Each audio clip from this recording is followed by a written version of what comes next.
Salut à tous les amis, j'espère que vous allez bien. En tout cas moi ça va très bien. Je vous fais une petite vidéo en cette début d'année 2018. Ça faisait un petit moment. Juste avant de commencer, je vais garder mes lunettes parce que j'ai le soleil juste en face des yeux, même si j'aime pas trop faire ça. Et je fais cette vidéo pour répondre à une question qui revient assez souvent et je trouve quand même qu'elle est assez légitime. C'est pourquoi je continue de former des gens aux enchères, pourquoi je m'efforce de former des personnes aux enchères alors que je pourrais m'enrichir tranquillement en gardant cette méthode assez secrète, peu connue, et voilà, profiter tranquillement de mon côté. Donc comme je l'ai dit, c'est un sujet qui revient souvent, une question qui revient souvent, et il est important pour moi d'y répondre. Et surtout, je trouve vraiment que cette question est légitime et vous avez raison de vous la poser. Donc avant d'y répondre, on est début 2018, la procédure veut que je vous souhaite une très bonne année, pleine de réussite, pleine d'argent et pleine de concrétisation et voilà, faire aboutir vos rêves. Ça va paraître un peu fleur bleue ce que je vais vous dire, mais sincèrement, faites en sorte de réaliser vos rêves. Il y a 10 ans de ça, j'avais vu une émission à la télé sur l'île des Komodo, justement. L'île des Komodo, c'est une île où il y a le dragon du Komodo, bref, c'est un animal qui date de l'époque préhistorique. Et j'avais toujours voulu visiter cette île. Mais quand j'avais regardé sur une carte, cette île me paraissait tellement lointaine qu'il m'était quasiment impossible de visiter, de voir un jour cette île. De par le fait que l'île se trouve vraiment perdue au milieu de l'Indonésie, quelque part de très loin, peut-être 15 000 km de la France. Mais en plus de ça, financièrement, dans ma tête, j'avais l'idée que ça me coûterait excessivement cher de me rendre sur cette île-là. Et donc, figurez-vous que je m'y trouve. L'île que vous voyez derrière, au lointain, eh bien c'est l'île des Komodo. Je viens de faire une croisière de 4 jours en Indonésie, aux alentours de cette île-là où j'ai pêché, j'ai plongé avec des animaux, avec des poissons que j'aurais jamais vu de ma vie, des requins, des tortues, etc. Et sincèrement, ça n'a pas coûté cher du tout. Quand on voit une chose pour la première fois, en fait quand on a une idée, un rêve, ça paraît inaccessible. Même le mot rêve est quasiment inaccessible parce que c'est quelque chose de trop grandiose. Mais quand on se lance vraiment, quand on veut vraiment réaliser ce rêve, quand on se lance à la poursuite de ce rêve, figurez-vous que c'est pas du tout difficile et c'est beaucoup moins difficile que ça en a l'air.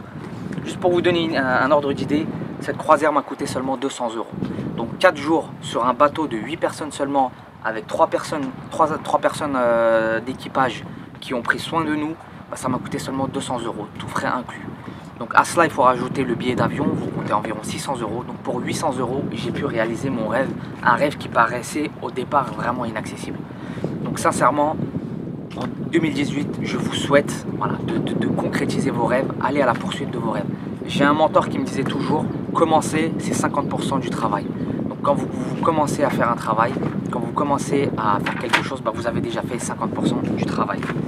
Donc voilà, pour cette introduction, maintenant, on va passer au sujet. Donc je vais répondre à cette question, c'est pourquoi je continue à former des gens, quel est mon intérêt, hormis que je gagne un peu d'argent, bien évidemment, en formant des gens, quel est mon intérêt réel à ce que je forme des gens, à ce que je m'apporte de la concurrence.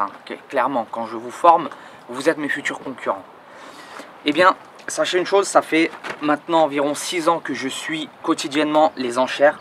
Donc même aujourd'hui, je suis en Indonésie, donc j'ai fait un petit tour d'Asie en cette fin 2017, début 2018. Mais j'étais tous les jours quotidiennement sur le site des enchères, j'ai continué à faire mes études de faisabilité. Et j'avais des personnes de confiance qui faisaient les visites, etc. Donc je ne délaisse jamais les enchères. Donc pourquoi? Eh bien je m'obstine à vouloir former des gens. Eh bien parce que depuis 6 ans environ que je suis les enchères, comme je l'ai dit, eh bien je vois toujours des gens qui payent un prix au-dessus du marché. Un bien qui vaut 200 000 €, il arrive très souvent que des gens payent 200 000 € aux enchères et voire même plus. Eh bien depuis quelques temps, j'ai pris l'habitude d'aller voir ces personnes-là, d'aller à leur rencontre. Pourquoi? Quelle était votre motivation? Alors qu'en allant sur Le Bon Coin, sur Se Loger, en visitant 15 fois l'appartement avec toute votre famille, vous pouviez l'avoir à un certain prix.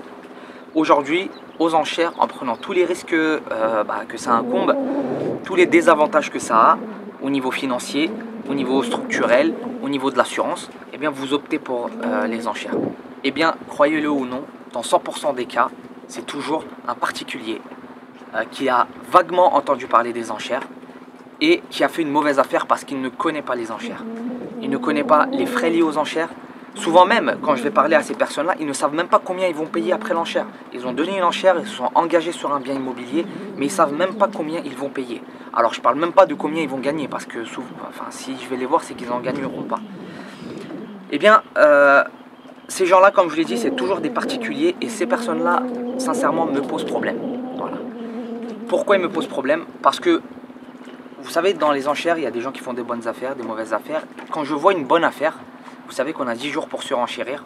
Eh bien moi, par principe, je n'ai jamais surenchéri sur personne. Pourquoi? Parce que j'accepte que certaines personnes fassent de bonnes affaires. Je ne veux pas être le seul à gagner. Tout le monde doit pouvoir gagner. Parfois, ça m'a vraiment titillé d'aller surenchérir sur un bien. Quelqu'un va acheter quasiment 2 fois moins cher, moins de 2 fois moins cher. Mais je préfère laisser. Il a fait une bonne affaire, tant mieux pour lui. Et les personnes qui gâchent, entre guillemets, une enchère, une affaire, parce qu'ils ne s'y connaissent pas, elles ne savent pas s'y prendre, elles ne savent pas ce qu'elles achètent, et bien sincèrement, voilà, pour moi, c'est faire du déchet. C'est un déchet, c'est un gâchis d'un bien immobilier. Alors que si je perdais face à ces personnes-là, si c'est quelqu'un qui avait été formé, qui savait ce qu'il faisait, qui avait dans sa tête un prix maximum, une décote qu'elle voulait, et que j'avais perdu face à cette personne, eh bien ce serait de bonne guerre. Pourquoi? Parce que à ce moment-là, ça aurait été le moins gourmand entre nous. Si moi je visais une plus-value de 30%, et que la personne était d'accord pour 25% et qu'elle l'a eu avec 25% de décote, eh bien tant mieux pour elle. Parce que pourquoi? J'ai été plus gourmand. Donc il est normal que cette personne me double. Mais quand je me fais doubler par des personnes qui ne s'y connaissent absolument pas et qui font n'importe quoi, eh bien là, ça me frustre. Voilà la raison principale pour laquelle je forme des gens aux enchères.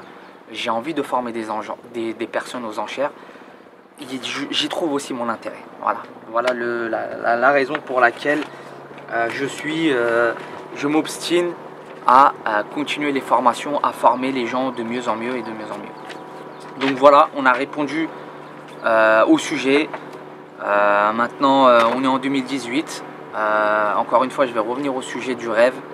Mais j'ai vraiment compris avec ce voyage que rien n'est impossible. Sincèrement, il faut juste se mettre en tête, se fixer un objectif. Et voilà, allez-y et foncez dedans. Donc là, moi, je l'annonce officiellement. Donc, je me donne 10 ans pour construire un building à Paris. Voilà, je ne parle pas chinois, je vous le dis en face. J'ai 24 ans, je me laisse jusqu'à mes 35 ans pour construire un building en périphérie de Paris. Donc, un immeuble d'au moins 200 étages. Je ne sais pas comment je vais faire. J'ai absolument pas d'argent. Mais on va se débrouiller, on va trouver un moyen. Et j'espère que dans 10 ans, je construirai un building autour de Paris. En tout cas, en cette année 2018, j'ai prévu de me déplacer énormément dans toute la France, faire le tour des enchères, des salles de vente, des tribunaux, vous rencontrer. Donc n'hésitez pas à prendre contact avec moi. Suivez-moi sur Facebook, c'est là où je posterai mes prochaines destinations pour les enchères. Donc ça arrivera très prochainement, je rentre. À l'heure actuelle, on est le 10 janvier, je rentre dans quelques jours. Donc restez connectés et moi je vous dis à bientôt les amis pour une prochaine vidéo. Salut à tous.